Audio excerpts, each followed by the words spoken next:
Mardi 12 avril 2022, mesdames et messieurs, bienvenue à ce nouveau numéro de cette émission Tribune Presse, cette émission axée autour du débat sur des questions d'actualité qui restent dominées par la Cour de cassation qui a annulé la décision de la Cour d'appel condamnant Vital Kamerhe, ancien directeur des cabinets du président de la République, à 13 ans de travaux forcés. La Cour a décidé donc de renvoyer le dossier pour être réjugé avec des nouveaux juges. On va essayer aussi de faire appel à des questions politiques toujours autour de ces sujets. Est-ce que Vital Kamerhe, comme ça s'est dit depuis un moment au sein de l'opinion, est-ce qu'il est pressenti pour briguer la primature? On en parle au cours de cette émission. On va aussi faire le point sur la flambée des prix des produits sur les marchés de Kinshasa particulièrement. Vous avez appris récemment ici que les prix du pain avaient augmenté, les carburants qui ne se fait plus voir. Il y a pratiquement tous les biens des premières nécessités dont les prix ont pris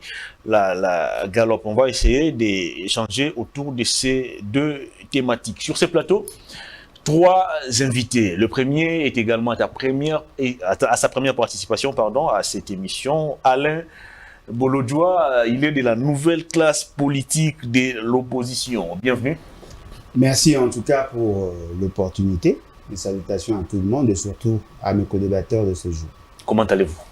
Oui, ça va, Dieu fait grâce, ça va. Bien que le pays va très mal. Est-ce que l'opposition sous Joseph Kabila et l'opposition sous Félix Tshisekedi, est-ce qu'il y a des points de ressemblance ou des divergences? Effectivement, parce que à une certaine époque, il y avait une opposition moins intelligente. Aujourd'hui, il y a une opposition moins intelligente qui basait ses actions essentiellement sur le muscle. Alors qu'aujourd'hui, il y a... Comment ça, c'était une opposition pacifique, une opposition qui n'avait pas d'armée? Une opposition pacifique qui a eu à organiser autant de marches, autant de journées villes mortes, qui ont eu à occasionner la mort d'autant de policiers et militaires, et même des enfants. Mais c'est des policiers qui tiraient sur des manifestants ou c'est des manifestants qui allaient... Non, je ne pense pas que les policiers ont tiré sur le policier. Il y a des policiers qui ont été tués par l'opposition.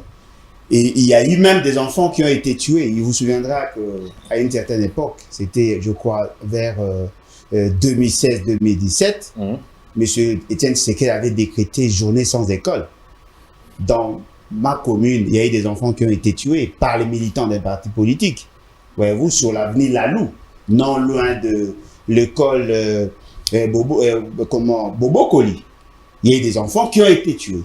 On a vu dans cette ville l'opposition caillasser les bus scolaires. Mais aujourd'hui, nous ne pouvons pas le faire parce que nous voulons faire l'opposition autrement. C'est-à-dire que nous basons nos actions essentiellement sur la réflexion, sur le contre-programme.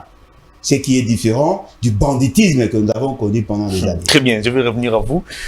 Le deuxième invité, c'est Manix Iyenda. Il est les volontaires de la République. Comment allez-vous? Merci beaucoup. Parler des révolutionnaires aussi, ça ne serait pas un lapsus, parce que nous faisons de la révolution substantielle.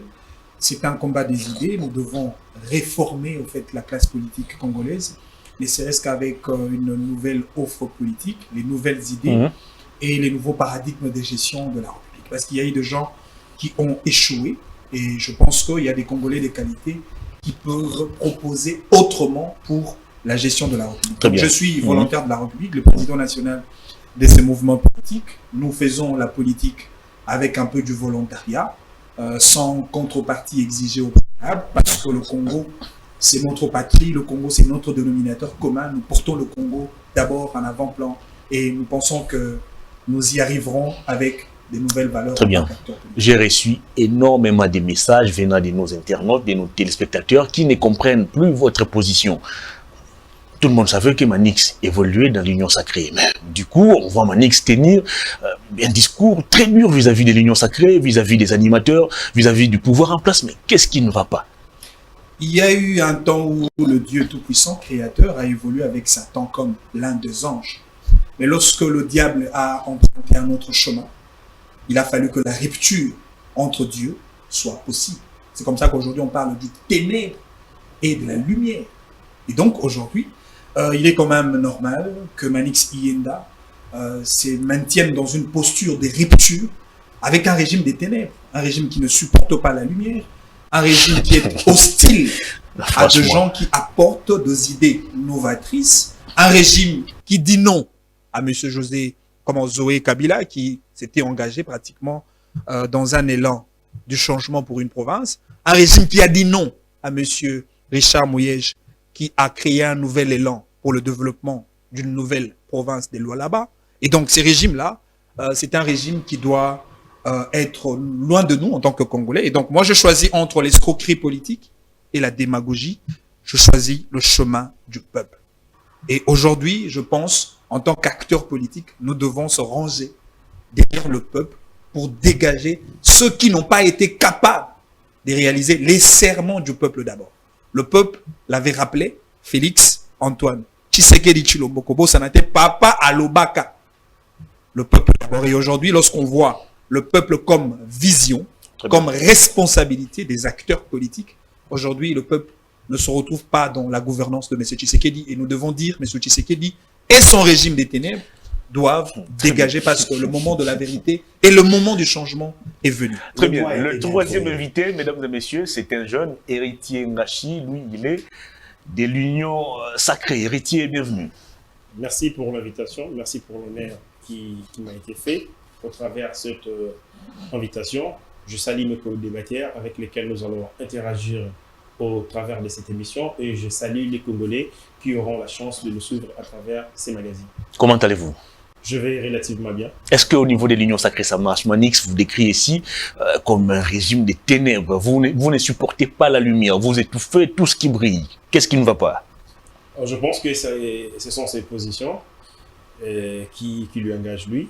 Mais je me rends compte que de plus en plus, l'Union sacrée est en train de rencontrer les préoccupations du peuple congolais.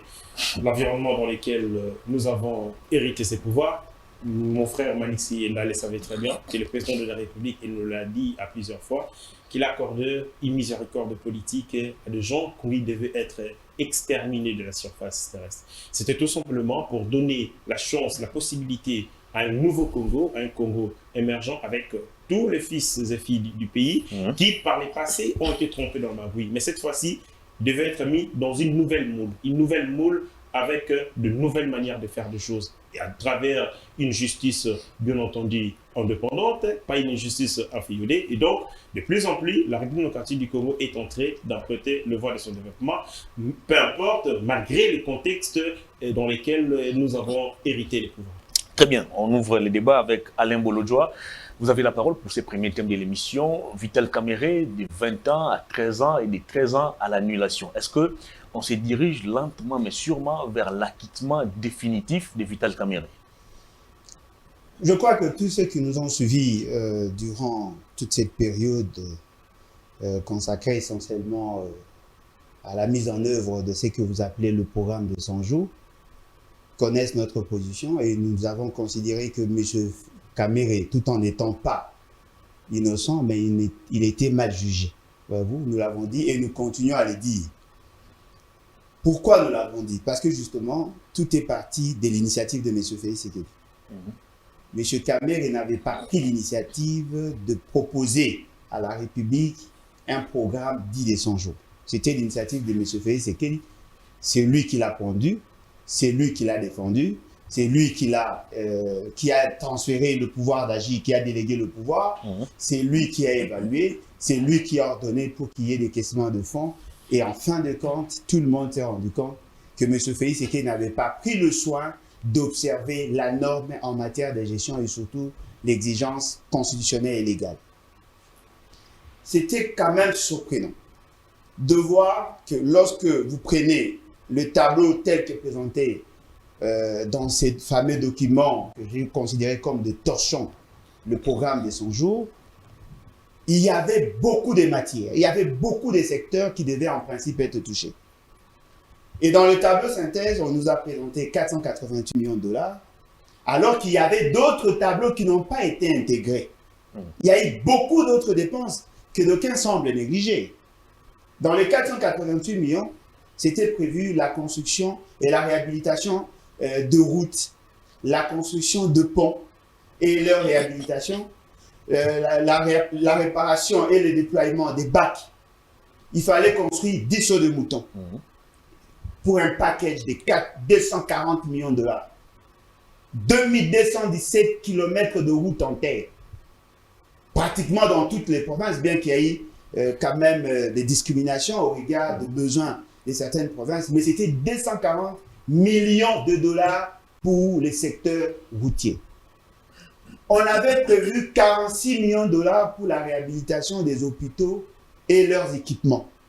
36 millions pour la réhabilitation et l'équipement, 10 millions pour le médicament, justement, pour faciliter à ce que les policiers et militaires aient accès gratuitement aux soins de santé. On avait prévu 37 millions de dollars pour le secteur des écoles. 139 écoles à parachever et à réhabiliter. 119 écoles qui avaient commencé dans le projet de 1000 écoles de Matata. Vous êtes fort en chiffres. Non, mais je n'ai pas fait l'économie pour être sociologue. Voyez-vous? C'est-à-dire qu'il y avait 119 écoles à parachever le projet Matata, et il y avait d'autres écoles qui devaient être justement réhabilitées et le mettre à niveau. 37 millions de dollars. Ils avaient prévu pour le secteur des transports la modernisation du port de Calémie et les études de faisabilité du port de Bukavu, Sud Kivu. Ça faisait 65 600 000 dollars. Ils avaient prévu pour l'électricité près de 20 millions de dollars, pour l'eau près de 20 millions de dollars, pour l'emploi des jeunes 1 800 000, la production du poisson dans le Sud Kivu 774 000 dollars. Ça faisait pratiquement dans leur tableau synthèse 488 millions de dollars. Mais il y avait d'autres tableaux qu'eux n'ont pas voulu intégrer. Et d'ailleurs, il y avait 57 millions pour le logement social. Ne considérez pas ce qui a été fait dans le camp Tchatch. Les maisons préfabriquées. Comme faisant partie de ce programme tel que présenté. Ça, c'était une autre improvisation de M. Félix Tshisekedi. Les maisons à Kinshasa devaient être construites à Maluku. 300 à Maluku, 300 au Congo central, 300 en Kananga, 300 en Bujimaï, 300 dans le Sud Kivu. Il y avait plus de 190 millions de dollars qui n'ont pas été intégrés dans ces tableaux-là. La construction d'une centrale électrique à base de gaz à Mwanda, avec Perenco. Voyez-vous? Et l'argent était disponible. M. Félix Tshisekedi s'est permis, lui, de transférer les compétences dévolues au gouvernement à son directeur de cabinet. Et le gouvernement était réputé démissionnaire. Non, mais le gouvernement démissionnaire ne se remplace pas par un directeur de cabinet. Un gouvernement, le Premier ministre investi ne se remplace que par un autre Premier ministre investi. Même lorsque Ilunga Kamba avait déposé sa démission, qu'est-ce qu'il y a eu? Il est resté en fonction jusqu'à ce qu'il y ait passation civilisée, comme vous aimez le dire. C'est que c'est M. Félix Tshisekedi qui a boutiqué tout cela. Et je vous dis, la société Samibo, le nom de la société Samibo est repris dans le projet. C'est-à-dire que lorsque M. Félix Tshisekedi est présenté sous le bois, ce fameux programme, il savait que Samibo avait déjà gagné les marchés. Ce qui veut dire qu'en réalité, si nous étions dans un pays sérieux, la personne que l'on devait arrêter, la personne que l'on devait d'abord poursuivre, ça devait être M. Félix Tshisekedi avec ses colistiers. Et c'est la Cour constitutionnelle qui devait juger. Il y a une usurpation de compétences, malversation financière. Et vous prenez M. Kamel et vous l'amenez pour un seul dossier, le dossier des 57 millions. Et fort malheureusement, dans les 57 millions, on a semblé oublier que dans chaque quotité, dans chaque projet, ils avaient prévu 5% de décote pour tous ceux qui vont intervenir. La supervision, tout ce qu'il y a comme stratification sur le plan opérationnel. Monsieur Félix Tshisekedi, j'ai dit ici, dans les 5% prévus pour leur décote ou leur motivation, je suppose que M. Félix Tshisekedi en a reçu quelque chose. Alors, comment pouvez-vous nous prendre le cours de temps? Vous avez mal géré la République, mal géré l'argent. Tous ceux qui ont été impliqués dans ces dossiers ont semblé être arrêtés. Et après, tous sans exception ont été libérés. Dites-nous qui a remboursé l'argent. Kamel sera libéré, oui, mais l'argent reste encore dans les poches. Rizien, si vous prenez la parole, Alain Bolodjoa a évoqué ici plusieurs faits. Il parle de l'usurpation des compétences, malversation financière. Est-ce qu'à ce jour, il est possible qu'on puisse voir clair dans cette histoire des 100 jours? Il y a des gens qui ont été condamnés puis relaxés. Il y a Kamere qui a été condamné à 20 ans. On a revu sa peine à la baisse, 13 ans. Et puis aujourd'hui, on parle de l'annulation de la peine. Les dossiers ont été renvoyés. Ça doit être réjugé.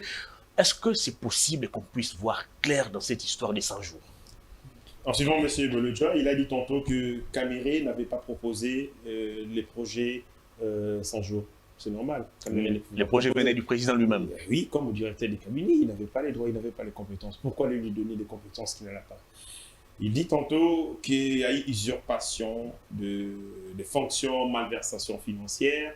Je ne sais pas si ces deux infractions sont constitutives d'infractions de haute trahison qui est définie dans la Constitution comme l'infraction pouvant entraîner, bien entendu, les poursuites contre le président de la République. Et je ne savais pas aussi que M. Alain Bolodjoa était procureur près la Cour constitutionnelle pour... Répondez à mes questions. Près la Cour constitutionnelle pour juger de la portée et de la pertinence des faits posés par les présidents de la République, partant dans le cadre de l'infraction de haute trahison. S'agissant des projets 100 jours, le président de la République était devant un dilemme entre aller foncer dans le juridisme qui n'avait pas de répercussions sur le social des Congolais ou emprunter la voie du salut. Nous avions, comme l'a si bien dit, un gouvernement démissionnaire, un gouvernement entrant qui n'avait pas encore l'effectivité de ses pouvoirs. Et de ce point de vue, le président de la République a jugé bon de couper la poire à des ceux, emprunter la voie du salut face au chaos, face à la situation, la grande sociale qu'il y avait dans ce contexte-là. Et donc, le président de la République a choisi la voie du salut. Seul de proposer un projet ambitieux, contrairement à ce que dit mon frère Bolodjoa, un projet ambitieux qui devait soulager tant soit peu la misère du peuple congolais. Est-ce que ce projet a réussi à soulager cette misère des Congolais? En fait, il y a dans une décision, comme je l'ai dit tantôt, dans la théorie de la décision, il existe la volonté, il existe le pouvoir. La volonté, c'est les souhaits qu'il y a derrière une décision, et les pouvoirs, c'est cette capacité de transformer ces souhaits en véritable solution. Malheureusement, le président de la République, entouré de gens incompétents, certains venant... Mais attendez un peu, moi, quand on parle de l'entourage, moi, ça m'étique. Comment, mais tous ces gens qui entourent le président aujourd'hui, ils ont été nommés par le président lui-même. Bien entendu, je ne lui dédouane pas de la responsabilité du choix porté sur ses collaborateurs. Mais il n'en est pas moins que les problèmes s'est posé au niveau, bien entendu, de l'exécution. Le président de la République n'a pas exécuté les projets 100 jours. Il a été dans la conception, bien entendu, parce que c'est lui qui a engagé le gouvernement de la République, celui qui a ordonné à travers le ministre des Finances à l'époque, à Yav, le décaissement de ces fonds au niveau de la Banque centrale. C'est-à-dire que le président de la République a joué un rôle dans la conception, dans l'élaboration, mais aussi dans l'adoption de ces projets. Mais dans l'exécution, dans l'effectivité de ces projets, il y a eu, bien entendu, certaines inarchitectures qui étaient mises en place. Et Kamere a joué un rôle prépondérant. Toutes les personnes qui ont été appelées à comparaître devant la juridiction au niveau de la prison centrale de Makala, toutes ont témoigné qu'ils recevaient des injonctions, des ordres venant du directeur des cabinets du président de la République. Donc, il avait un rôle... Et le directeur des cabinets avait reçu ses pouvoirs du président de la République. Le président de la République, dans une situation, comme je l'ai dit, une situation inédite, avec un gouvernement démissionnaire, un gouvernement entrant, qui n'avait pas l'effectivité de ses pouvoirs, le président de la République devait trouver un autre mécanisme pour rencontrer les préoccupations du peuple congolais dans un contexte particulier. C'est reconnu par la loi. Ça fait partie des pratiques. Vous savez que le fait précède le droit. Parce que dans le droit, il y a aussi les pratiques. Et ces pratiques finissent par devenir des pratiques constitutionnelles. Par exemple, sous M. Matata Ponyo, il y avait une réunion de la Troïka stratégique. Ce n'était pas défini dans la Constitution, mais qui a fini par devenir comme une pratique constitutionnelle où chaque lundi, le Premier ministre rencontrait le membre du gouvernement du secteur de l'économie, de finances, au travers de la Troïka stratégique. C'est-à-dire, je pense que le président de la République avait pris une solution, une idée ingénieuse, dans un contexte de misère, dans un contexte de marasme économique, pour soulager la misère qu'on soit que le peuple congolais. Mais malheureusement, ceux qui l'ont entouré ont très mal exécuté ces projets et les responsabilités devaient être établies. Les DG de l'OVD acquittés, les DG de la SOCOC acquittés, Vital Kamerhe sera aussi acquitté probablement. Sami Jamal, peut-être, Mouindo, comment il s'appelle encore, Jano Mouima, déjà acquitté, Amida Chatur, je ne sais pas, Massaro qui sera aussi peut-être jugé. Alors, qu'est-ce qui reste encore de ces projets 100 jours? Bon, il faut, pour ne pas passer par l'huile de la cuillère, je suis d'avis que le droit est perçu de l'intérieur par les professionnels du droit et par les profanes du droit, pas de la même manière.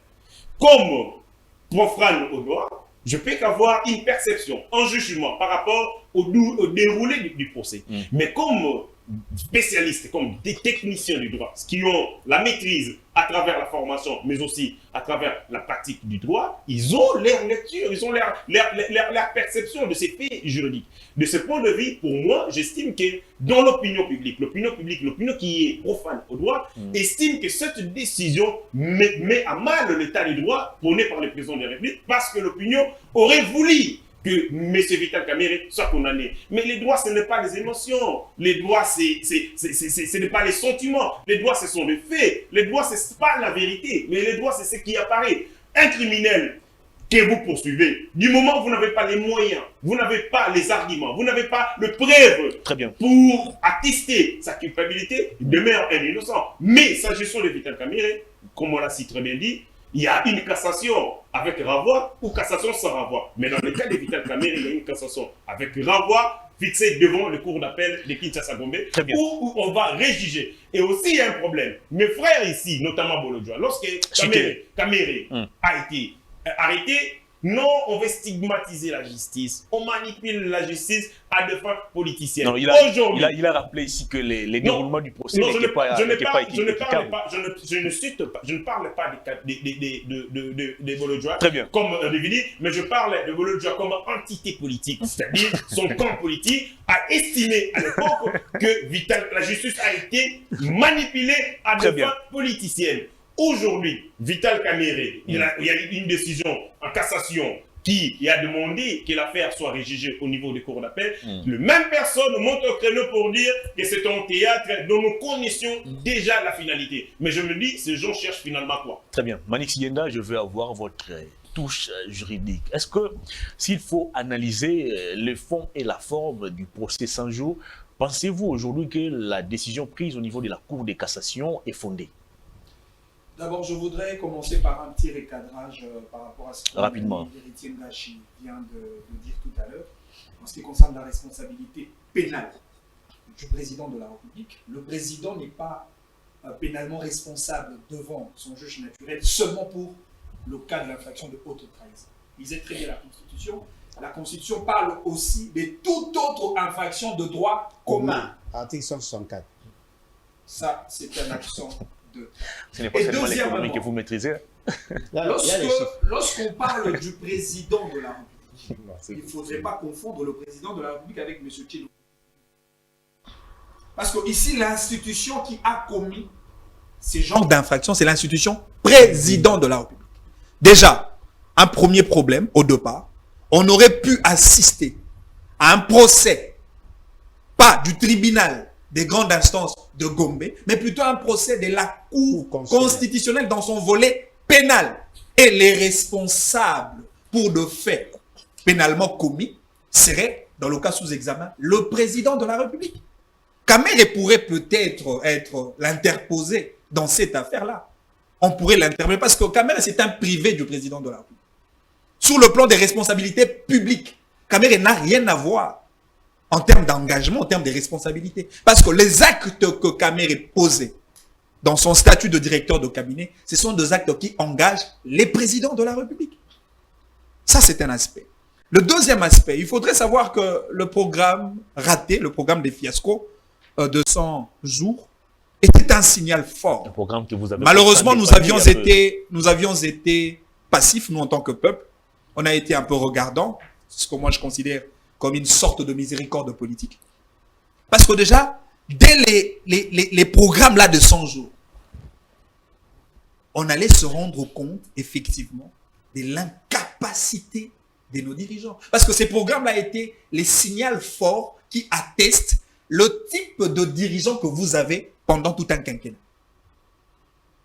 Ce qui est curieux, ce gens-là, après le fiasco du programme de 100 jours, ils ont encore et encore reproduit autant de scandales. Après le 100 jours, le président de la République s'est rendu là-bas à la chute de la Lukaya, au Mongafula là-bas, pour lancer un programme de la lutte contre la pauvreté. Où nous en sommes avec ces programmes? Vendeurs d'illusions. Le président de la République s'est rendu ici, à l'hôtel Béatrice, pour lancer un autre programme de lutte contre la Covid-19 avec le renforcement des entreprises qui étaient déjà en faillite pendant la période de Covid-19 avec une bagatelle financière de 500 millions de dollars chaque mois dans une durée de 9 mois. Ces programmes-là ont été lancés. Aujourd'hui, on n'en parle pas. Chapelet d'intention. Et donc, on se rend compte que nous avons eu des dirigeants, des responsables en réalité, qui nous amenaient des procès, disons des projets, qui nous introduisaient dans des procès. Or, nous avons besoin des projets qui créent de progrès. Le Congolais n'a pas besoin de projets qui créent de procès. Encore faudrait-il aussi établir les vraies responsabilités lorsqu'il y a procès. Nous avions été curieux de regarder, parce qu'il y a eu quand même la retransmission directe au niveau de la télévision nationale. Surtout que c'était pendant la Covid. Nous avions tous vu, effectivement, tout le Congolais était témoin de la légèreté avec laquelle on gérait la République. Une légèreté exceptionnelle. Vous avez vu comment est-ce qu'on témoignait l'argent qui sortait de la banque et finalement entre les mains d'un individu qui reste avec des millions pendant de mois et de mois. Vous avez vu des neveux et des femmes, des enfants de fils, etc., qui s'entouraient autour de deniers publics de l'État. Des gens qui se faisaient des cadeaux des parcelles. L'ironie du sort, Félix Tshisekedi qui était devant le tribunal de grande instance de Gombe, dans la peau de Vital Kamerhe, parce que moi je vois M. Tshisekedi. Kamerhe c'est M. Tshisekedi, mais dans la peau de M. Kamerhe, qui était là devant la barre. L'ironie du sort, aujourd'hui finalement, le monsieur revient dans sa peau normale. Parce que comment vous pouvez imaginer? Il y a eu sentence au nom soi-disant d'un pseudo-état de droit que nous avons autant chanté. Mais après, il y a eu même des conséquences aussi collatérales. Par exemple, la mort du juge Yanni.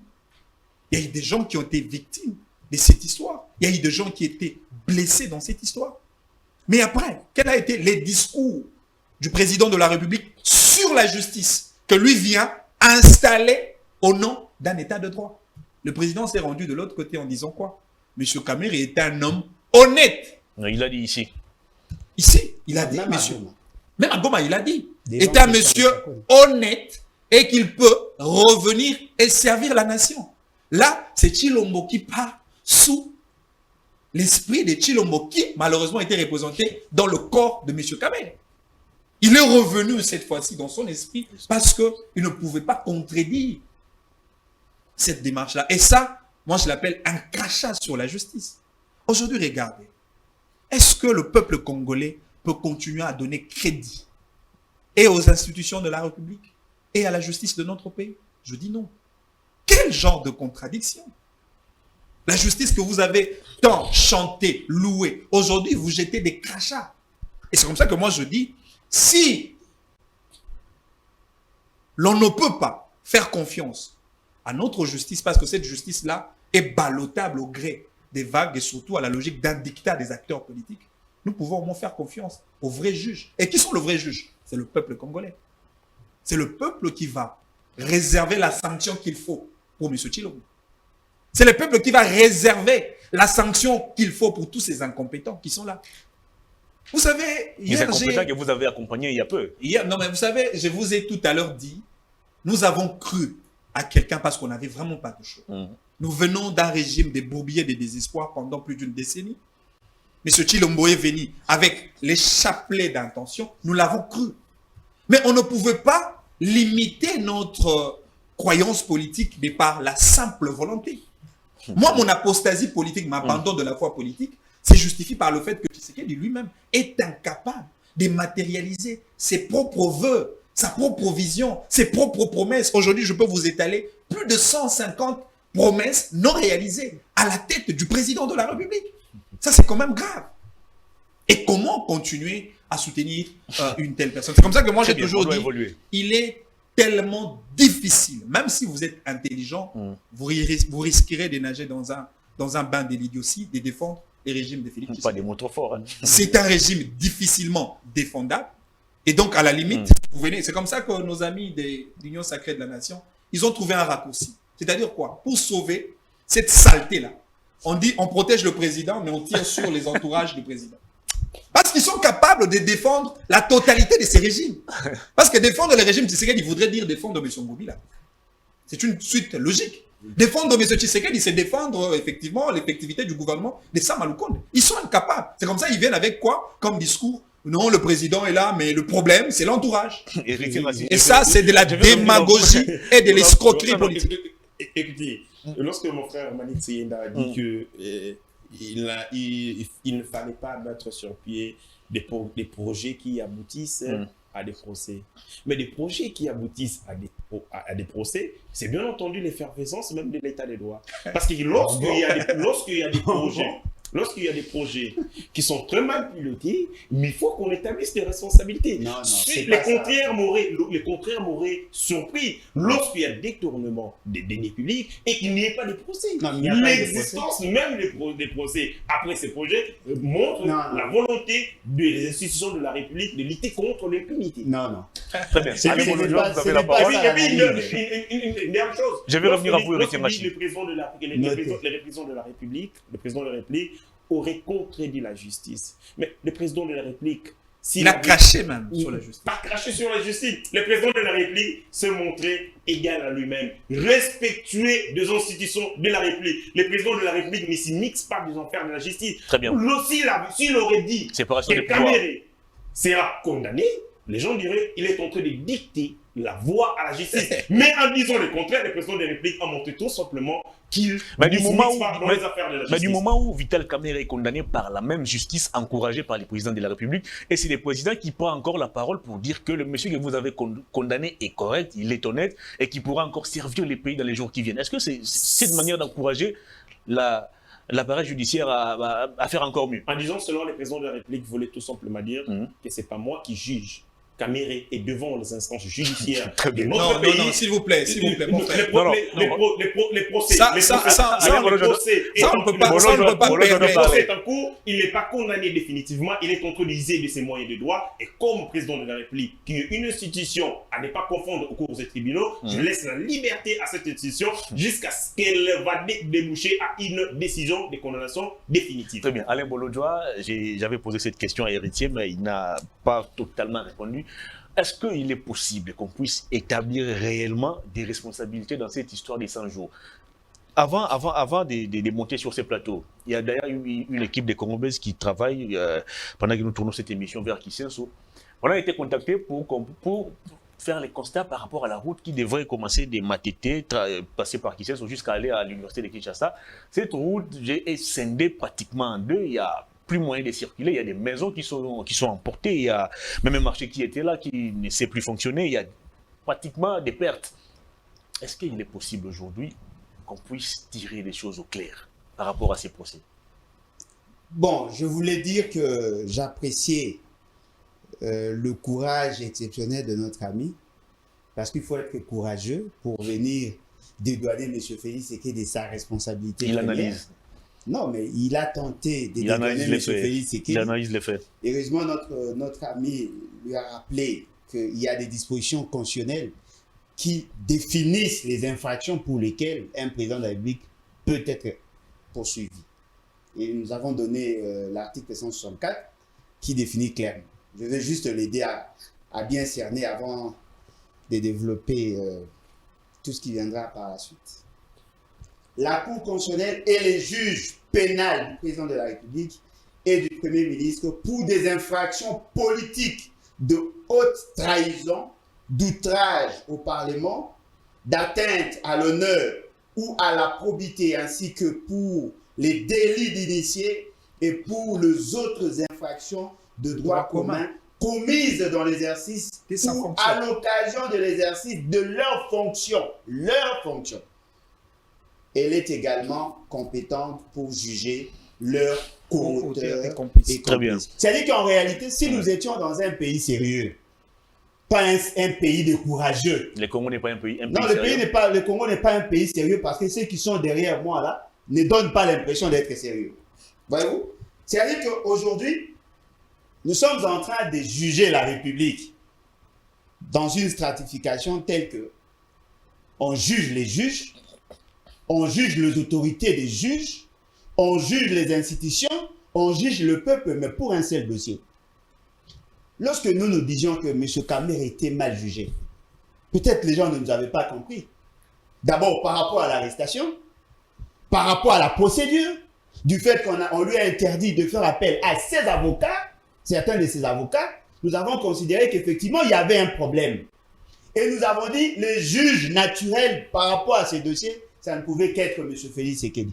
Pourquoi nous le disions? Parce que l'acte qui a donné compétence à tous ceux qui ont intervenu a été pris par la personne de Félix Tshisekedi en tant que président de la République. C'est-à-dire, en fait, c'est quoi? Lorsqu'il y a délégation du pouvoir, la responsabilité de gestion et la responsabilité pénale incombe d'abord à la personne qui a délégué le pouvoir. C'est à cause de ces actes que les autres ont eu le pouvoir d'agir. Mais lorsque vous allez dans la charpente institutionnelle, aucune disposition ni de la Constitution, ni de la loi, ni de la coutume, ni de la pratique permet à un directeur de cabinet d'intervenir sur la gestion de programmes de gouvernance. Dites-moi, même dans le pays de fous, dites-moi qui a déjà vu un directeur de cabinet qui est supposé être l'assistant du président de la République puisse agir sur des faits de gouvernance. Les gens peut-être ne comprennent pas. En réalité, le directeur de cabinet assiste le président de la République sur des compétences qui sont les siennes. Exact. Quelles sont les compétences de M. Félix Tshisekedi en tant que président de la République, bien que des faits? M. Félix Tshisekedi n'est pas dans la coordination. M. Félix Tshisekedi n'est pas dans la supervision. M. Félix Tshisekedi participe en amont dans la conception et en aval dans le contrôle. Il n'est pas dans la gestion. Mais là, on parle de la gestion. Quelqu'un qui conçoit un programme inconstitutionnel, qui transfère le pouvoir d'agir aux gens qui n'ont ni titre ni qualité au regard de la charpente institutionnelle, et vous voulez nous dire qu'il n'a aucune responsabilité. Soyons sérieux, cher ami. Si M. Félix Tshisekedi avait délégué M. Kamerhe pour le représenter au niveau international dans la diplomatie, on pouvait comprendre. Mais M. Kamerhe ne pouvait pas piloter. Et on pose la question à M. Kamerhe. Dans le programme des 100 jours, vous avez agi en tant que qui? M. Kamerhe vous dit ceci. J'ai agi en tant que directeur de cabinet. L'avocat de la République dit non. Au-delà de ça, il a joué le rôle du superviseur et du coordonnateur. Mais le juge n'a même pas eu le courage de lui poser la question. Brandissez-moi l'acte vous conférant le pouvoir. N'est-ce pas que la compétence est d'attribution? Et il dit, lorsque le fait que le gouvernement était démissionnaire, je vous renvoie, je vous épargne. Cher ami, un premier ministre qui est déchu par les parlements, quelle est la procédure? Il doit déposer sa démission. Mais pendant ces temps, qui agit en tant que premier ministre? C'est toujours lui. C'est toujours lui. Le gouvernement Tchibala n'était pas démissionnaire. Le gouvernement Tchibala pouvait être démissionnaire que lorsqu'il déposait sa démission, en ce moment-là, que le gouvernement est déclaré démissionnaire. Ce n'est pas le fait que le président a changé de couleur ou et Kabila est parti, qu'automatiquement le gouvernement n'a plus de pouvoir. Non. Si ce gouvernement n'avait pas de pouvoir, qui ont signé les actes de décaissement des fonds? N'est-ce pas le même ministre? Ne le prenez pas pour des imbéciles. C'est ça même, ce qu'on dit, expédier les affaires. Voyez-vous, M. Félix Tshisekedi a trahi l'esprit de la Constitution. Il a marché sur l'esprit de la Constitution et conséquence, il a été maudit par la même Constitution. Voilà pourquoi le programme n'a pas abouti. Tenez. Rapidement. Non, mais tenez. Ils doivent supporter. Je crois non, mais vous avez déjà pris la parole. Attendez. Non, mais vous avez pris la parole avant qu'on vous l'accorde. Je crois que... Non, mais après, Manik, ça devait être... Je reviens à vous d'ici pour héritier. 30 secondes. Apprenez à être... Ne soyez pas indiscipliné comme ceux qui sont derrière 30 moi. secondes. C'est-à-dire qu'aujourd'hui, nous sommes en train de constater que même les juges n'avaient pas bien fait leur travail. tout ce que la Cour de cassation a dit, c'est ce que nous disions. On vous avait dit, attention, laissez à M. Kamé la latitude de faire appel à ses avocats. Vous ne nous avez pas compris? On vous avait dit, attention, l'arrestation n'a pas été régulière. Vous ne nous avez pas compris? Que disent que dit l'acte posé par la Cour de cassation? On vous rappelle tout ce que nous vous disions. Cher ami, regardez-moi bien dans les yeux. Un jour, M. Félix Tshisekedi sera arrêté. Ne pensez pas que vous avez le pouvoir de décider sur tout le monde. Au-dessus de M. Félix Tshisekedi, il y a la loi. Vous avez pris l'argent de la République. Vous l'avez dilapidé. N'attendez pas qu'on va vous dorloter. Non, vous avez payé pour ça. Si aujourd'hui, il est en train de caporaliser la justice, attendez, demain, il y aura une justice juste. Et lorsque nous parlons de le juge Raphaël Yanni, vous connaissez les circonstances de sa mort. Ce qui est surprenant, sa famille demande à la justice d'ouvrir un procès. Et pourquoi la justice refuse? Moi, j'ai des correspondances. Ils ont écrit même à M. Félix Tshisekedi. Pourquoi Yanni a-t-il été, je dirais même tué? Pourquoi? Il ne revient pas au président de convoquer un procès. Non, mais justement parce qu'il y a un blocage. Lorsque je disais aux gens, monsieur, comment il s'appelle, celui qui était à la RDA, là, Abdallah Bilengue, lorsque j'en parlais, on ne croyait pas. Les jugements sont orientés justement parce que toutes les politiques sont Tshisekedi-centrées. C'est lui qui influence même les jugements. Et en fin de compte, vous allez vous rendre compte que tous ceux qui ont participé dans cette mafia, tous, sont exemptés. Héritier Rachi, au-delà des Congolais dont les millions d'argent ont été volatilisés comme ça, moi je pense que dans cette affaire, l'autre victime, c'est l'inspection générale des finances. Parce que tout était parti de ces rapports. Malversation financière, surfacturation, et du coup la justice tombe sur l'affaire, procès, Vital Kamerhe est condamné, et quelques personnes qui étaient aussi impliquées dans cette affaire condamnées, mais après, aujourd'hui, il y a pratiquement tout le monde qui est sorti. Est-ce que vous rendez la tâche facile à l'inspection générale des finances?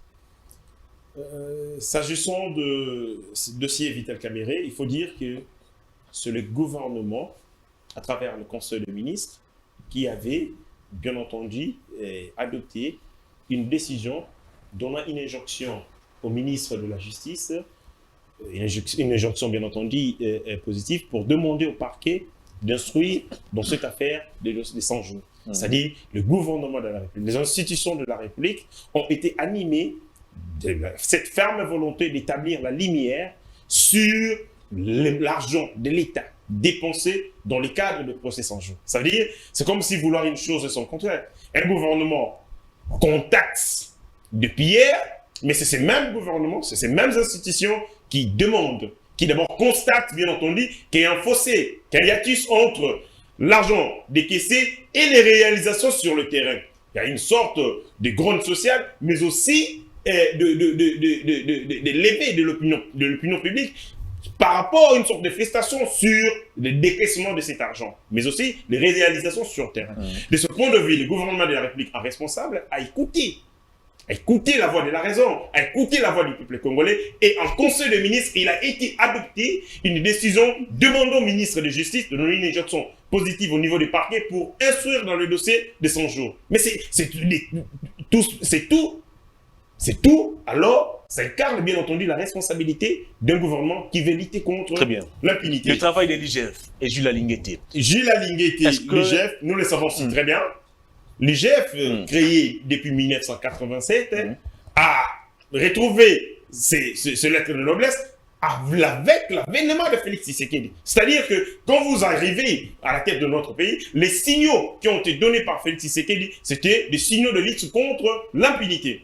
Vous allez dans un supermarché, on installe des caméras cachées pour surveiller, des caméras de surveillance pour surveiller les comportements des clients sur le supermarché. Mais lorsque nous étions sous le régime Kabila, on a non seulement éteint toutes les caméras, mais on a détruit leur capacité de surveillance. Mais en fait, Félix Tshisekedi la réactivité, Pour toute quelle finalité? La finalité, elle est celle-ci. La finalité, on ne réactive pas les caméras de surveillance pour jouer. On réactive les caméras de surveillance pour regarder et bien entendu pour surveiller les comportements. Les tombeaux Est-ce que vous les surveillez? comportements financiers. Est-ce que vous surveillez? Il m'a demandé d'être discipliné, mais je me rends compte que lui-même est hanté par... Il est lui-même hanté par ces démons de la discipline. Il m'a demandé d'être évolué. discipliné, il est lui-même aussi hanté par... Est-ce qu'aujourd'hui, l'IGF bénéficie du soutien politique et même juridique? En fait, le problème, c'est ça. À l'entame de cette émission, je vais dire... Elle fait des enquêtes, je elle rend les résultats et après, que rien n'est fait. nous avons une opposition... Willy Bakonga et Kenny Lombodo, tous sont aujourd'hui libres. Nous avons une opposition intelligente, une opposition qui fait des réflexions, ainsi de suite. Mais bon, j'aurais voulu que cette opposition fasse de propositions sur le terrain judiciaire. Parce que ce problème va au-delà même de la personne de Félix Tshisekedi. C'est un problème que nous avons croisé. Ce problème commence par où? Par les recrutements de magistrats, des auxiliaires du droit. Ce problème commence par où? C'est notamment sur l'intégrité, les conditions de vie des magistrats. Tout ça pose problème. Et l'appareil judiciaire de notre pays se trouve infiltré par des gens corrompus, des gens qui n'ont pas la moralité, qui ont accepté de vendre leur âme bas de billets de banque. C'est-à-dire qu'il faut faire des réformes en profondeur dans ce secteur. Et le président de la République a fait des mises en place au niveau du secteur de la magistrature, qui est une bonne chose. Mais après, il faut aller au-delà de ça. Les conditions de vie des magistrats, la formation. Le président est entré, il n'y a pas tout récemment, on a lancé le recrutement de magistrats. Mais c'est pour accroître, parce qu'il existe des tribunaux dans ce pays qui manquent bien entendu de magistrats. Ça veut dire que, d'une manière globale, le président de la République est en train de se battre pour matérialiser sa vision de l'état des droits. Mais cependant, il rencontre dans son effectivité, dans son exécution, des obstacles liés à la mentalité qui a été bien entendu entretenue depuis par les régimes Kabila. Mais les présidents ont mis en place, comment ça s'appelle encore, cellule de...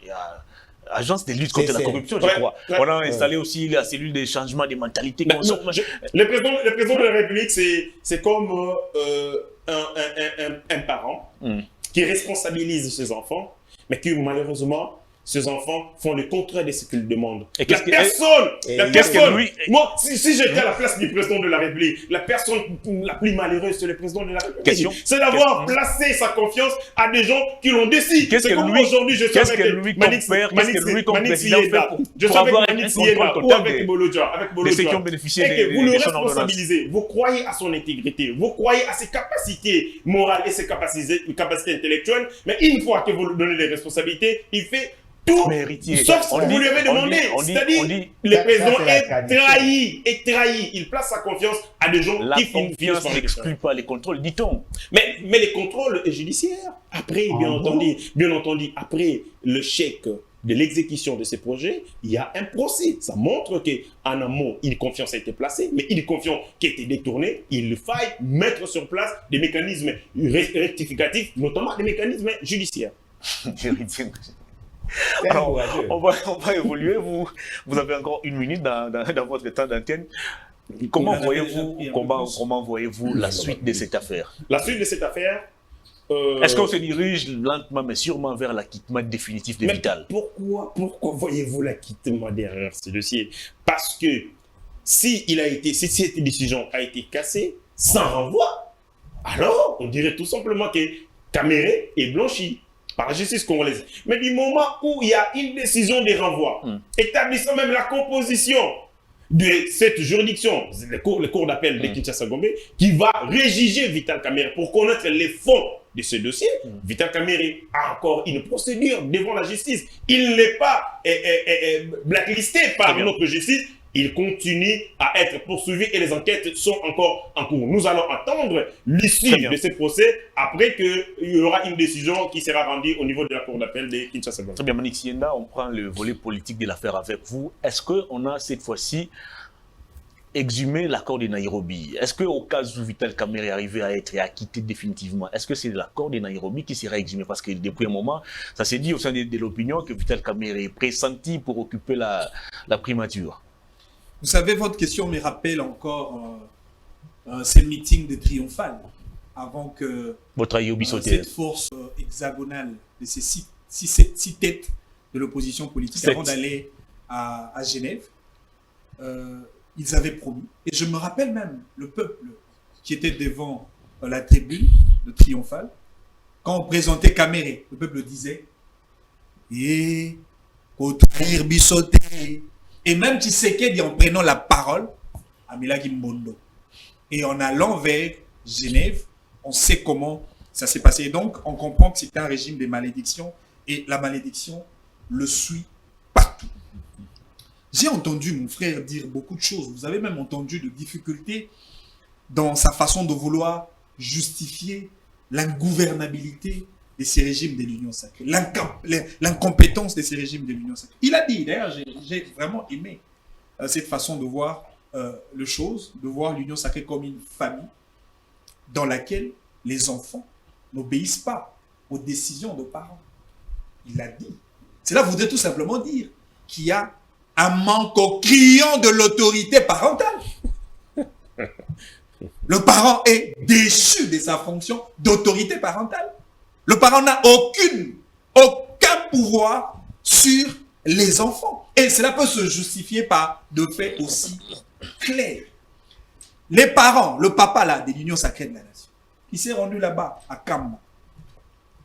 Comme toujours, il a promis aux croyants de l'église Kimbanguiste. On parle du procès sans C'est les papas de l'Union sacrée.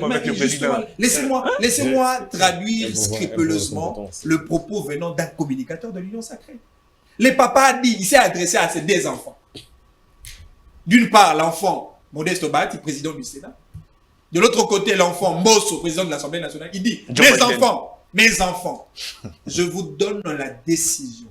Désormais, à partir d'aujourd'hui, rendez cette date du 6 avril comme un jour férié en mémoire de ces vaillants combattants congolais, M. Simon Kimbangu, pour effectivement célébrer ensemble avec le croyant de l'église kimbanguiste. Les enfants ont entendu, mais seulement les enfants ont accepté de manière délibérée et ne pas respecter la décision de leur père. Non, ça c'est un procès d'état. Ça ne peut que se justifier par le manque d'autorité. Vous savez, il est vrai, on dit que c'est... sur le plan politique, on a compris, je l'ai même dit au début de mon propos, voilà, aujourd'hui, Tshisekedi est en train de chercher des raccourcis pour essayer de recadrer ses tirs. Lui-même qui avait jeté un discrédit sur Caméré et aujourd'hui qu'il a blanchi, ne serait-ce que par son discours. Ce n'est pas lui, c'était plutôt la justice, c'était pas le président. Mon frère, je vous ai dit tout à l'heure, le Congolais n'est plus dupe. Il ne faut pas jouer avec le Congolais. Il ne faut pas prendre le Congolais comme le mouton de pagne. Vous venez de parler de l'IGF, n'est-ce pas? Moi, je considère l'IGF comme un jeu de Nintendo de M. Tshisekedi. C'est M. Tshisekedi qui joue le manette. C'est lui qui fait jouer les joueurs à l'écran. Comment ça? Mais comment on peut considérer l'IGF comme une police financière alors qu'il fait des poids, deux mesures? Où est la suite de cette histoire de monsieur le ministre là de santé là? Etienne Ilongo. Les rapports ont été transmis à la justice. Etienne a été arrêté puis relaxé. Du moment où les rapports... Il s'arrête là, elle s'arrête là plutôt. Pour l'affaire... Non mais la difficulté, c'est en cela... Elle a mené des enquêtes et elle a rendu son rapport. C'est en cela que je voudrais même justifier le fait que l'IGF est un jeu de Nintendo. Pourquoi pour le dossier RAM, l'IGF n'a pas elle-même saisi la justice de manière directe? Pour le dossier RAM. Oui. Pourquoi l'IGF n'a pas saisi la justice de manière directe? Saisi le parquet pour que le parquet instruise sur la responsabilité du président de la République par rapport à cette taxe-là aussi frauduleuse qu'on appelle le RAM. Pourquoi l'IGF ne l'a pas fait? Là, il fait le jeu complaisant en passant par le Parlement pour que le Parlement lui donne l'autorisation. Non, c'est un jeu de Nintendo utilisé par le président de la République. Et donc aujourd'hui, d'ailleurs, vous avez entendu cette histoire de Tony Mwamba, ministre de l'Éducation. L'IGF elle-même considère le ministre comme un récidiviste. Mais ce qui est encore curieux, le ministre est là. Personne ne l'inquiète. Donc il faut nous éviter ces genres de jeux. Ces collaborateurs ont été convoqués au niveau de la justice. Que ça soit... Non mais malheureusement, vous cherchez toujours des raccourcis. Les vrais auteurs de ces infractions-là, vous le mettez de côté parce qu'ils sont déjà... Et même quand on parle, effectivement, Alain Bolodjoa l'a même dit, quand on parle de l'ordonnance du président de la... Et d'ailleurs, le programme de 100 jours, c'était un programme du président de la République. Maintenant, s'il faudrait évaluer, ne serait-ce que le résultat de ces programmes, qui va évaluer, M. Tshisekedi? On va boucler ces premiers thèmes. Parce que dans ce programme-là, il y a eu des ratés. Dans ces programmes-là, les résultats n'ont pas été atteints. Maintenant, qui doit évaluer M. Tshisekedi? Parce que vous voulez les dédouaner. Quand il y a un problème, il faut chercher M. Kamer, le directeur de cabinet. Mais lui-même, comme porteur de son propre programme, il a échoué avec son programme. Mais qui doit l'évaluer? Très bien, on va boucler.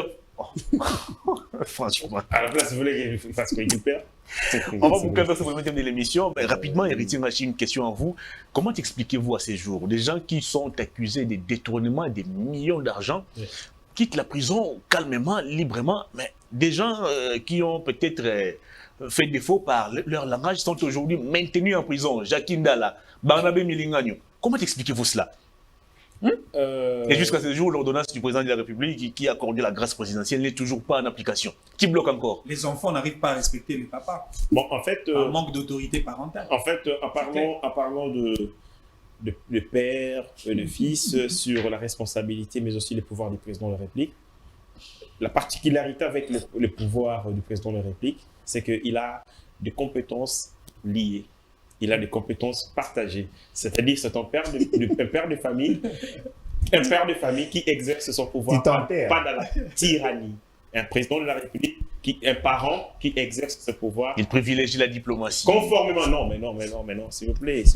Le président de la République agit conformément à la Constitution. Exactement. Et dans cette Constitution, il a des pouvoirs qui lui appartiennent. Il y a des pouvoirs propres et il a des pouvoirs partagés. C'est-à-dire, il ne peut pas poser des actes sans répondez à ma question rapidement. Il s'enterre. Comment je m'enterre? Répondez à ma question rapidement. Comment je m'enterre? L'ordonnance du président de la République qui a accordé la grâce présidentielle, où en sommes-nous avec son exécution? S'agissant de... Mais il y a des prisonniers qui sont sortis. Qui par exemple? Il y a beaucoup de gens qui sont sortis dans l'ordonnance du président de la République. Non, vous, le problème, c'est que vous cherchez les figures emblématiques. Et donc, quand vous ne voyez pas la figure emblématique... Willy Bakonga, oui. Willy Bakonga a quitté la prison. Non, ça c'est l'ancienne ordonnance. Il y a des gens qui sont sortis, mais malheureusement, qui ne sont pas aussi célèbres comme vous et moi. Et donc, de ce point de vue, l'ordonnance est en train d'être exécutée. Le président de la République a signé une décision. C'est l'ordonnance du mois de juin. Donc, il est beaucoup plus facile de maintenir en prison des gens qui ont... les gens dont peut-être le langage n'a pas... Mais s'il vous plaît. Si nous analysons le pouvoir judiciaire, nous nous rendons compte que depuis la nuit des temps, le pouvoir judiciaire sert à redistribuer les inégalités dans la société. Et notre travail consiste véritablement à renverser cette tendance, à renverser, et bien entendu, ces paradigmes. Le pouvoir judiciaire constitue tout simplement, c'est levier qui permet de maintenir les inégalités dans la société. Mais maintenant, avec l'arrivée du président de la République, nous faisons de prouesses énormes. Un directeur de cabinet du président de la République en fonction, interpellé par la justice. Alain Bolojoa. Et mes frères, ici de l'opposition, ont dit que Félix Tshisekedi est en train d'en vouloir à son directeur de cabinet en stigmatisant la justice. Mais aujourd'hui, ils disent un discours les discours ont changé. Mais je pense que ce genre, même si on s'est décidé, nous, à combattre, bien entendu, les moustiques, ils vont soutenir les moustiques. C'est la manière, ils savent pas ce qu'ils cherchent. Apprêtez déjà vos cartouches pour les deuxièmes thèmes de l'émission. On va aborder la flambée des prix des produits sur les marchés. Pendant ce temps, vous concluez avec ces premiers thèmes de l'émission. Est-ce que Vital Kamerhe sera-t-il un bon Premier ministre? Est-ce que Kamerhe, c'est l'homme qui va finalement sauver les premiers quinquennats de Félix Tshisekedi? On a tenté avec vous savez, en management, en management, j'ai obtenu 26 sur 30. Voyez-vous? C'est une matière que vous maîtrisez très bien. Non, assez bien. Pas très bien, mais assez bien. Non, 26 sur 30, c'est... Oui, 26 sur 30. C'est une grande distinction. Assez bien. Ce qui est vrai, lorsqu'on met sur pied un programme ou un projet, pour une durée donnée, il faut stratifier toutes les opérations, notamment l'opération contrôle. La construction de logements sociaux dans leur programme devait se faire en 3 mois. Voyez-vous? Ce qui veut dire qu'en réalité, au regard des objectifs et de la réalité sur le terrain, ça devait être évalué à 3 fois. C'est-à-dire qu'en réalité, si M. Félix était suffisamment sérieux dans ce qu'il faisait, il devait savoir qu'il y a eu des détournements déjà au mois de juin 2019. 2019, même lorsque M. Félix est allé devant le Congrès, demandant au ministre des Finances de continuer à décaisser l'argent, il y avait déjà des détournements. Il a su en retard. C'est ce qu'on appelle les insuffisances managériales. Il n'a pas la capacité, je dirais même la capacité d'orienter les choses. Lorsque vous dites que non, c'est un parent et tout ça, non, mais un parent irresponsable, bien évidemment. Vous transférez le pouvoir d'agir et vous attendez voir les résultats sans qu'il y ait contrôle. Alors qu'il faut faire ça de manière séquentielle pour voir si effectivement ce que vous avez dit c'est fait fidèlement par rapport à votre vision que vous avez. Et lorsque vous dites que M. Félix Tshisekedi respecte la Constitution, donnez-moi une seule disposition qui lui confère le pouvoir de donner à son directeur de cabinet le programme de gouvernance ou d'initier un programme de gouvernance. Une seule, c'est ça la Constitution. La Constitution ne doit pas se respecter seulement lorsqu'il s'agit d'établir des responsabilités. La Constitution était muette là-dessus. La Constitution n'est pas muette. Elle était muette là-dessus. Article 91. Un gouvernement réputé démissionnaire et un gouvernement qui n'avait pas l'effectivité de pouvoir. Je vous pose juste une question. Dans votre cursus, dans votre vie, vous avez déjà eu à travailler dans l'administration? Bien sûr que oui. Qui vous a dit que le remplacement est automatique? Qui vous a dit que le remplacement est automatique? On a largement dépassé notre temps. Il faut faire attention, ceux qui nous suivent. Vous concluez. Non, mais attendez, il y a des experts en administration. Oui, citez. Il y avait le ministre, il y avait un programme, il y avait un budget. Et il y avait un gouvernement démissionnaire. Non, le gouvernement n'était pas démissionnaire. Bien sûr. Le gouvernement n'était pas démissionnaire. Bien sûr que nous avions. Le gouvernement n'était pas démissionnaire. Ce n'est pas le fait qu'un président part que le gouvernement doit tomber. Non. Très bien, on termine l'émission avec vous. C'est ça la confusion qui règne dans la tête de ceux qui sont dans l'Union sacrée. Très bien, on termine l'émission. Non, attendez. On doit l'aider. On doit l'aider pour que prochainement qu'ils ne viennent pas. Non, il faut l'aider. Non, il faut vous aider. Il est encore jeune. Il faut l'aider. Et voilà ce que lui soutient. Il y a des gens qui ont détourné l'argent. Vous aurez une minute pour conclure. Vous aurez chacun une minute pour conclure. Oui, ce qui veut dire en clair, au moment où nous parlons, la République qui a été saignée n'a pas été rétablie dans ses droits. Au-delà de tout ce que vous pouvez dire comme incantation, je considère cette gouvernance comme une gouvernance pourrie. Très bien. Et il faut changer. Fort malheureusement, après les 100 jours. Là, M. Manix l'a dit, il y a eu d'autres projets. Oui. Est-ce que vous avez une idée sur Paï? Nous avons tiré les leçons. Qui gère le projet Tchilé-Gelou? Je ne sais même pas qu'il est. Qui gère le projet? Non, attendez. Qui gère le projet Tchilé-Gelou? Qui gère le projet de lutte contre la pauvreté et les inégalités sociales? Qui a géré le programme Paï, le programme alimentaire d'urgence? Arrêtez avec vos bêtises. Parce que dans ce que vous faites là, c'est la République qui perd. Moi, personnellement, j'ai perdu toute confiance à ceux qui sont derrière moi. Je ne le considère plus. Très bien. Comment voulez-vous vous arriver à peine venez à peine d'arriver au pouvoir et votre premier réflexe, c'est vider les caisses de l'État? Très bien. Il va être arrêté, je vous dis. On prend le deuxième thème de l'émission. Héritier Ngassi, je suis à vous. Ne revenez plus sur ce qui a été déjà dit. On a suffisamment dépassé notre temps d'antenne, même si au niveau de la réalisation, on vient de nous accorder encore quelques minutes. On doit parler cette fois-ci de la flambée des prix des produits sur les marchés. On s'est réveillé il y a quelques jours. Les grammages du pain qui a déjà diminué et cette fois-ci, c'est les prix qui a pris de l'ascenseur. On est passé des 300, 500 francs, des 500, 750 francs. Pendant ce temps, le gouvernement ne dit absolument rien. Il n'y a aucune explication. Oui, on va parler de la crise humanitaire, oui, mais au niveau du pays, qu'est-ce qu'on dit, Héritier Ngassi? Bon, vous savez, s'agissant de la hausse des prix sur le marché, nous avons des paramètres. Il y a des paramètres endogènes et il y a des paramètres exogènes. Sur le plan interne, sur le plan interne, nous nous rendons compte que la République démocratique du Congo, c'est un pays qui ne produit presque rien. C'est un pays qui consomme tout ce qu'il importe et l'essentiel de la production locale, c'est une production, je dirais, du secteur primaire à travers le minerai. À partir de ce moment, il va de soi que le secteur, c'est-à-dire depuis tout ce temps, même durant ces décennies, la République démocratique du Congo n'a pas su mettre en place des politiques publiques capable de permettre de produire les biens et services, à même de lui permettre d'avoir une certaine autonomie économique, mais aussi une certaine autonomie, que ce soit dans le secteur de le transport. Ça, c'est scientifique, on comprend, mais ça veut dire que sur le plan pragmatique, voilà, ça c'est une... Qu'est-ce qui doit être fait? Non, nous posons le diagnostic. Oui. C'est au terme de ces il y a la diagnostics... femme qui est Guimbaté qui ne comprend pas tout ça. C'est au terme de ces diagnostics, mais... Lui-même aussi ne comprend pas. Je pense que... Je pense que... Évoluer, héritier. Je pense que mon frère Bolodjo doit avoir du respect pour les colocataires. C'est pas intéressant ce que vous dites. C'est pas du tout intéressant et c'est pas élégant. Évoluer. Voilà. Et donc, s'agissant des facteurs endogènes, c'est-à-dire que la République démocratique du Congo ne dispose pas de moyens de production à même de lui permettre d'avoir une certaine autonomie dans tous les secteurs de la vie, que ce soit les secteurs de transport, les secteurs, bien entendu, de l'alimentation, et ainsi de suite. C'est-à-dire, nous consommons tout ce qui vient de l'extérieur.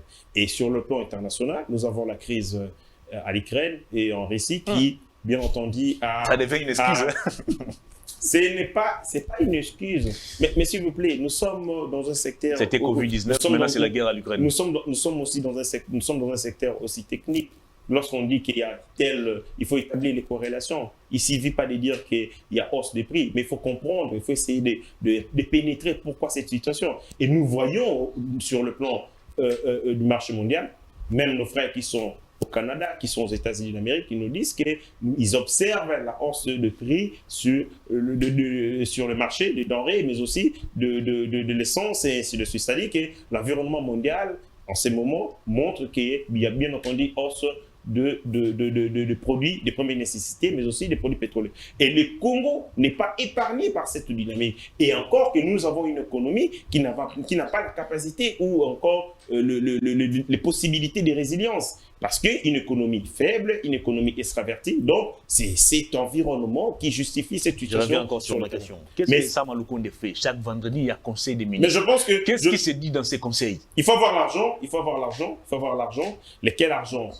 va vous permettre d'investir sur les secteurs vitaux de la société, les secteurs à même d'apporter la productivité, la croissance économique, mais aussi apporter les richesses. Parce qu'il faut partir de notre situation de chaos pour imaginer des solutions capables de nous tirer de cette situation de gouffre et de chaos. Et je pense qu'il y a tout récemment, lors du Conseil des ministres, il y a une décision qui a été prise que j'estime salutaire pour lancer l'appel d'offres de nos 16 blocs pétroliers. Je pense qu'à travers cette opération, le gouvernement de la République aura suffisamment de moyens pour faire face à ces problèmes qu'il rencontre sur le terrain. Mais aussi, à part cela, nous voyons les patrouilles financières qui sont organisées, qui nous permettent bien entendu de récolter, d'amasser de l'argent qui est en train de s'évader à travers le tout noir lié bien entendu à la corruption. Donc je trouve qu'il y a bien entendu certaines mesures qui sont mises en place pour permettre à l'État congolais d'avoir des moyens, mais j'estime qu'en fonction des priorités, nous devons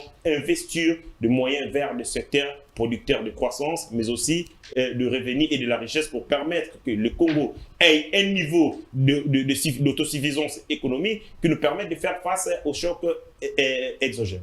Manik Sienda, le panier de la ménagère est en feu. Actuellement à Kinshasa, il est difficile, alors très difficile de manger à sa faim. Au niveau du gouvernement, jusque-là, pas de réponse convaincante. Le ministre de l'économie a été évincé, mais la situation n'a pas du tout changé. Quelle est la solution à cette problématique? D'abord, avant d'arriver à la solution, analysons d'abord le problème comme tel. On me parle de la RDC comme un pays ayant une économie faible, alors que le dirigeant dans ces pays ayant une économie faible, ici on donne l'impression que ces dirigeants-là sont forts. Je me demande, est-ce qu'on peut avoir une économie faible avec des dirigeants forts?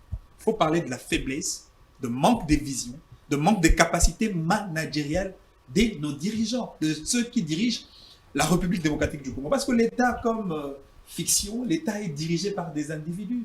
L'État est dirigé par l'intelligence. L'État, c'est une réalité qui peut se concevoir comme un être humain qui doit avoir un cœur pour se soucier de problèmes de son peuple, qui doit avoir des jambes, des bras pour travailler afin de donner à manger à son peuple. Et aujourd'hui, nous assistons à Une réalité selon laquelle le pays n'a pas assez de dirigeants capables de répondre aux besoins de sa population. Parce qu'ils donnent toujours le facteur temps.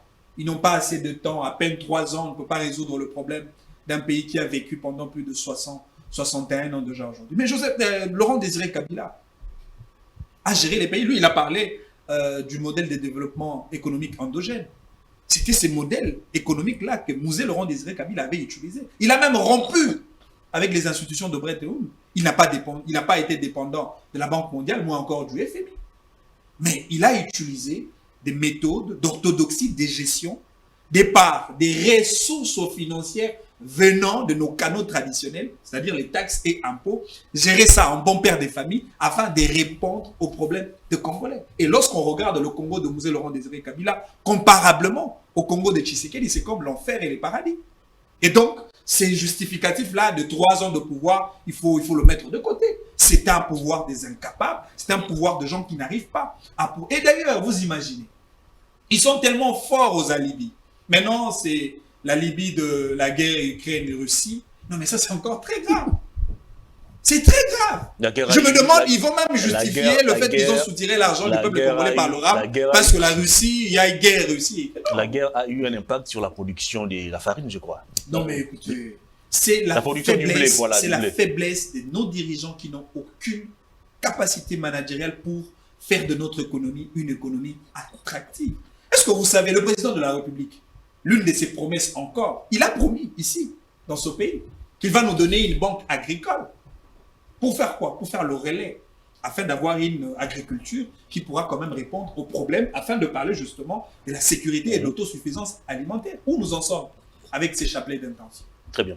Dans des visions. Et donc, ici, nous devons avoir des dirigeants sérieux. Et moi, je pense, le rendez-vous entre le dirigeant et le peuple, le rendez-vous de 2023, nous permettra, nous, peuple. On a eu des élections en 2006, en 2011, en 2018. La situation des Congolais est restée la même. Hein. Non, mais c'est pas rien n'avait changé. Ce qui est malheureux, c'est ce qui est vraiment malheureux. Et moi, je ne vois pas en quoi les élections vont changer la situation socio-économique de la population. Changer la situation si le peuple opère un choix de qualité. Si le peuple choisit des dirigeants qu'il faut. Félix Tshisekedi n'était pas un choix de qualité? Non, mais si Félix Tshisekedi était un choix de qualité, on ne pouvait pas tirer ce genre de conséquences. Vous savez, aujourd'hui, nous commençons à vivre par l'instinct de survie. Il y a bien des Congolais qui commencent à avoir le réflexe de quitter le pays. Parce que les signaux sont tellement très sombres. Il n'y a aucun avenir. Devant nous, c'est le brouillard. L'avenir du peuple congolais est tellement sacrifié. Et ça, c'est quand même déplorable pour un gouvernement qui porte la charge publique de son peuple. Et donc, c'est un pouvoir des incapables. Et je pense que nous pouvons en finir avec ce genre-là lors des élections de 2020. Alain Bolodjoa, nous parlons de votre domaine de prédilection, l'économie. Avec l'avènement de Félix Tshisekedi, on a renoué avec les institutions de Bretton Woods, il y a la FMI qui est là, il y a la Banque mondiale. On a renoué avec toutes ces institutions internationales. Mais qu'est-ce qui continue de bloquer les développements ou l'émergence de l'économie de la République démocratique du Congo? On a parlé de 1 milliard qu'on aurait obtenu auprès de la Banque mondiale, je crois, mais rien ne semble marcher. Qu'est-ce qu'il y a? Je crois que ceux qui nous suivent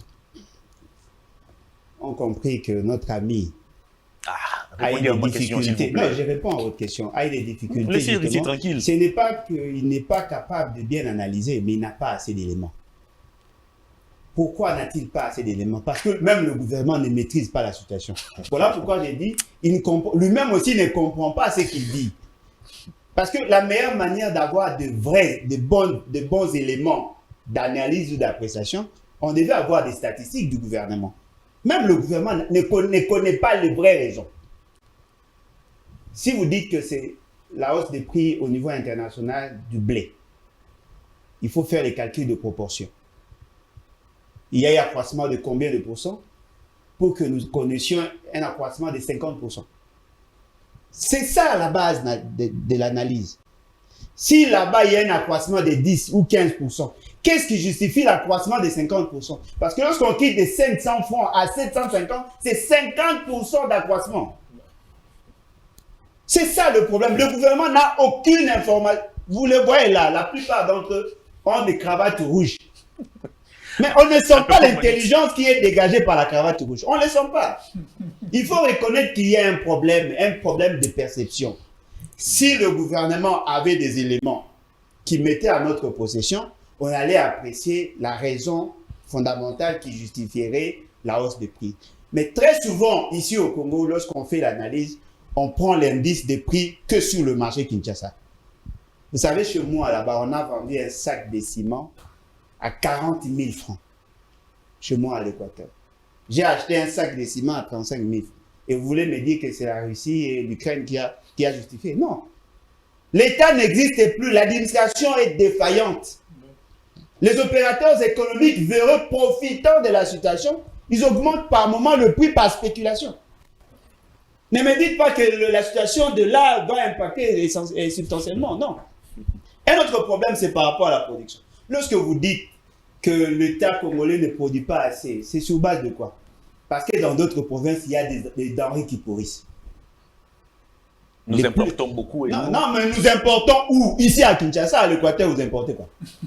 Dites-moi, les gens de l'Équateur importent quoi? À Kisangani, ils importent quoi? C'est-à-dire que le fait seulement que l'État est défaillant, l'administration ne fonctionne pas normalement, on n'a pas la maîtrise de la production locale. Ce qui fait que nous tournons tous les regards vers là. Mais ce fait, c'est qu'elle arrive au pouvoir. Il vous dit, il veut relancer l'agriculture et la première production pour lui, c'est la production de poissons, 774 000 $. Essayez de vous imaginer, vous avez quelqu'un qui arrive, qui vient de l'opposition, qui aime manger.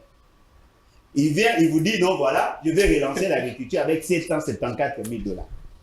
Trouvez-vous sérieux que l'on investisse 774 000 $ pour nourrir 100 millions d'âmes? Quelle est la politique agricole? Combien de fonds avez-vous donné à l'agriculture? Qui vous dit que pour produire le pain, il faut nécessairement dépendre de l'extérieur? N'avons-nous pas une capacité de production? Quelles sont nos politiques? Alors qu'en réalité, lorsque l'économie mondiale est secouée dans ces secteurs-là, nous devions plutôt jouer le rôle de substitution justement du marché pour créer l'équilibre, et ça serait pour nous une opportunité d'affaires. Parce que nous en avons la capacité. Très bien. Le problème du prix, c'est le manque de vision. Tous ces gens-là que vous voyez derrière moi, tous ne parlent que d'argent. Ils n'ont pas la vision de produire. Vous allez dans toutes les provinces, nous avons toutes ces provinces ont une vocation agricole. Dites-moi, depuis que M. Félix Tshisekedi est arrivé au pouvoir, il a produit combien de kilos de maïs? Dites-moi, est-ce qu'il n'y a pas possibilité de produire du blé ici? Dites-moi, est-ce qu'il n'y a pas possibilité de produire du manioc? Le problème n'est pas par rapport à cette réalité, le problème c'est le manque de vision. On alloue au ministère de l'Agriculture, Pêche et Élevage 5 à 8% du budget, mais dans l'exécution, 0 $. C'est ça votre problème. Les Kinois aiment le foufou. C'est à combien aujourd'hui? Nous devons repenser l'État. Si nous ne deviendrons pas sérieux, mais fournissons au moins assez d'efforts pour nous débarrasser de tout ce qu'il y a là. Nous devons réinventer l'État sous de nouvelles bases.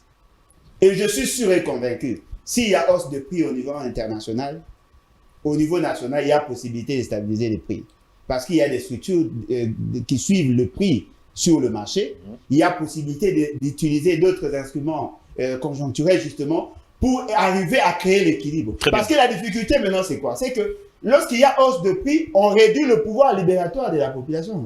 On n'a pas augmenté les salaires, mais il y a dégradation pratiquement des revenus de près de 50% juste pour un produit. Allez voir les haricots, allez voir tout ce qu'il y a comme chercheur, allez voir le logement. Et vous pensez que le jour où on va être en stabilité, c'est le jour où la Russie va cesser de tirer sur l'Ukraine. Ouais, il y a des gens qui n'ont aucune politique. On termine l'émission. Et nous écoutons mon frère Bolodjoa, lorsque j'ai pris mon tour des paroles, il semblait rigoler à ce que je disais. Et quand il a pris la parole, je croyais qu'il allait me faire une démonstration technique. Bon, qu'est-ce que j'étais en train de dire était de foutaise. Mais tout simplement, il a dit, c'est parce que je n'avais pas d'éléments d'analyse. Parce que le gouvernement ne publie pas, le gouvernement lui-même n'a pas de ces éléments d'analyse.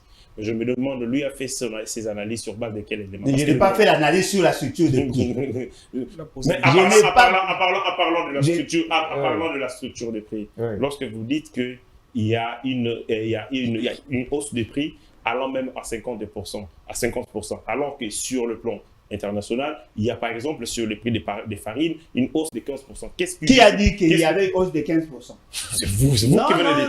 Non. S'il vous plaît. Vous aurez les temps, vous aurez les temps de noter et de vérifier. S'agissant de la hausse des prix, nous savons très bien qu'il y a des opérateurs.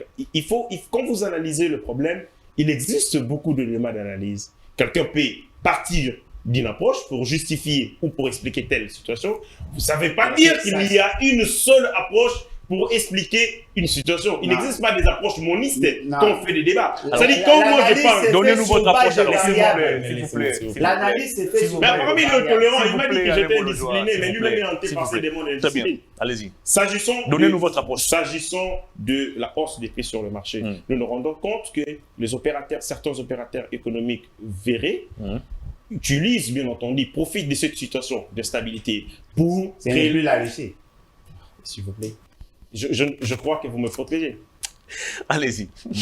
C'est-à-dire qu'ils profitent de cette situation, de cette conjoncture sur le plan international, pour bien entendu spéculer sur le marché de biens et de services. Vous voyez des gens qui achètent ou importent leurs biens à 1000 francs, mais parce que tout simplement, l'homme économique, lorsqu'il trouve un environnement favorable, un environnement propice pour lui permettre de faire des profits, il est capable de tout pour faire les profits. C'est appartient maintenant à l'État, notamment avec la loi sur la grille barémique et tarifaire, bien entendu, de venir réguler pour voir les prix, est-ce qu'ils sont-ils conformes à la loi et aussi aux prescriptions normatives qui existent dans notre pays. On va attendre le deuxième mandat. Non, nous sommes en train de... Il y a la bataille que les privés sont en train de nous livrer, notamment dans les histoires des chercheurs, montre à suffisance qu'il y a une volonté des opérateurs économiques à ne pas laisser notre économie être autonome. On a terminé l'émission, s'il vous plaît. J'ajoute juste un élément. Vous savez, par moment, ce que vous dites là, c'est quand même très dangereux. Vous voulez me dire que le ministre de l'économie était compétent? Il était dans une logique de défendre les intérêts de la République, mais votre majorité l'a sanctionné. Non, mais dites-moi, soyons sérieux. Il veut nous dire que le monsieur qui est derrière moi, il s'est battu pour la République et il a été sanctionné par la majorité du fait d'avoir pris position pour la République. Manix doit conclure, Manix, vous terminez l'émission. Vous savez, ce qui est décevant est que lui-même, le président de la République, parce que j'ai entendu ici, on présente les Congos comme un État faible, un État victime de la guerre Russie-Ukraine, alors que lui-même, le président de la République, lors de sa ronde diplomatique, il a présenté le Congo comme un pays solution. Potentiel. S'il vous plaît. Ce sont des potentiels. Lui-même le président de la République, vous l'avez fait plus d'une fois. Il présente la RDC comme un pays ayant plus de 80 millions d'hectares de terres arables, capable d'alimenter plus de 2 milliards de citoyens du monde. État solution. Lui-même, le président de la République présente la RDC comme un État ayant une capacité énergétique en termes de 106 000 mégawatts, capable d'alimenter tout le continent africain. État solution. Lui-même, le président de la République, il n'y a pas plus longtemps que quelques mois passés, lorsqu'on a organisé le forum d'IRC Africa autour de la batterie électrique, la RDC était dans sa posture d'un État solution. Toujours la RDC. Un pays où, dans le passé, nous avions consommé les riz des Bombas. Et aujourd'hui, ce marché-là des riz est entre les mains des Pakistanais. Ici, toujours dans ce pays, nous avons le lac le plus poissonné d'Afrique. Mais on achète le poisson, le chinchard, le Thomson, en Namibie. Ici, chez nous, nous avons une réserve aussi inquantifiable en termes de pétrole, ici à Mwanda. Si le prix augmente, déjà j'ai aimé, c'est que mon frère Alain Bolodjo vient de dire tout à l'heure, l'Équateur consomme quoi? L'Équateur dépend de Congo Futur, des opérateurs économiques privés qui imposent leurs lois en termes de prix. Pourquoi? Parce que déjà, la même boîte de tomates qui est vendue aujourd'hui, ici à Kinshasa par exemple, à 500 francs, à l'Équateur, ça ne sera pas à 500 francs. Pourquoi? Parce que le transit des objets, des marchandises quittant Kinshasa par Congo Futur jusqu'à arriver en Mbandaka, c'est un manque à gagner pour cette société-là. Et donc, là-bas, une boîte de tomates ne coûtera pas 500 francs. Ça coûtera soit 700 francs ou soit 800 francs. C'est-à-dire quoi? Nous avons un État qui manque une vision aussi claire. L'émission est terminée. Et nous devons insister effectivement sur le fait que nos dirigeants n'ont aucune vision de gestion de la République et surtout de répondre aux vrais problèmes de Congolais. Le chef de l'État nous a dit ici à Kinshasa, je viens de trouver la clé pour résoudre le problème de la pauvreté des Congolais. Mais malheureusement, il a avalé la même chose. Faites patient. La clé est disparue. Les résultats. C'est très grave. Les résultats. Non, la clé sont possibles. Les résultats. Je savais pas que vous Je donne posiez une la minute à chacun pour conclure. Je commence par vous, Alain Bolodjoa. En une minute, qu'est-ce que les prochains conseils des ministres, qu'est-ce qu'il y a une réunion qui se tient aussi, comment on appelle ça, la réunion de la conjoncture économique. Ça, c'est les rendre la tâche difficile. En une minute, Parce que je ne sais même pas s'ils jouent au Nintendo là-bas. En réalité, lorsqu'il y a conseil des ministres, le conseil des ministres, c'est un cadre d'harmonisation et de décision.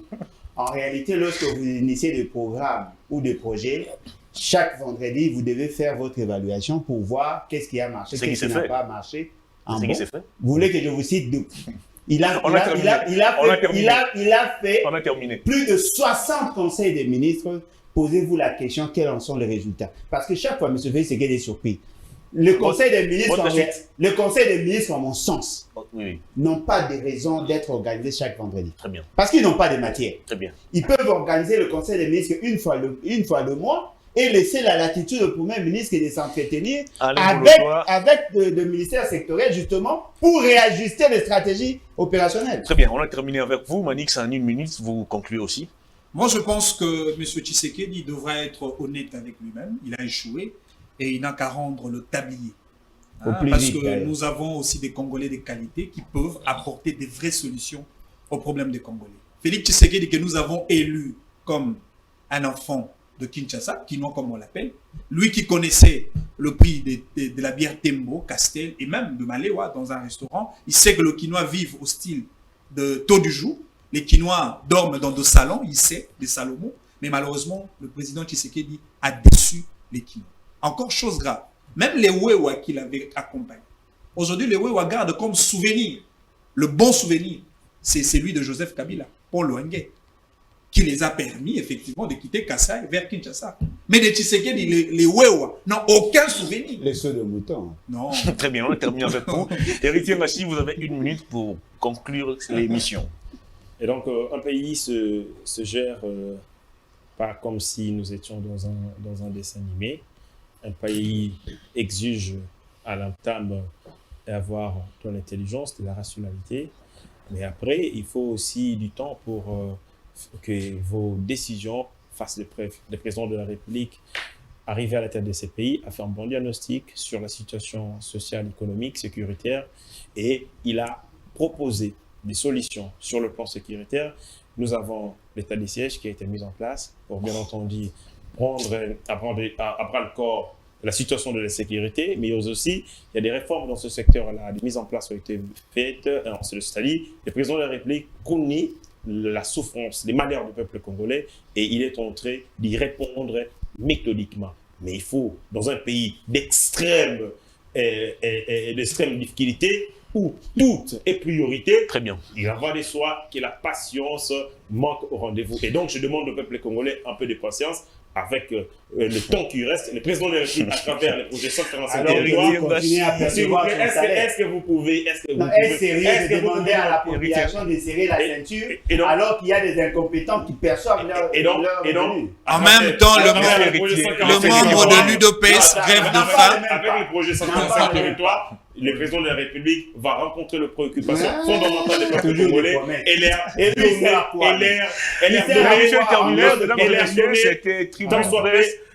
deuxième jour de la presse de la semaine, j'ai eu l'honneur de recevoir sur ce plateau 3 invités. Alain Bolodjoa, il est de la nouvelle classe politique de l'opposition. Alain Bolodjoa, merci de votre passage. C'est moi qui vous remercie, mais en tout cas, on doit aider M. que Tshisekedi d'aller en retraite anticipée. Manix Yenda, il est des volontaires de la République. Merci beaucoup. Également. Je suis très convaincu que M. Tshisekedi aux élections de 2023 ne viendra pas. Héritier Machi, vous êtes des merci également pour votre disponibilité. Comparativement aux élections présidentielles qui ont eu lieu en France, le président de la République fera la même chose que Non, il n'a pas les Cette niveaux de émission Macron. est complètement Il fera la même terminée. chose À que toutes Macron. et à tous, merci de l'avoir Macron. suivi. Merci également à toute l'équipe technique qui m'a aidé à vous présenter cette émission. Au revoir. Vous êtes D'ici là, en 2023. portez-vous bien.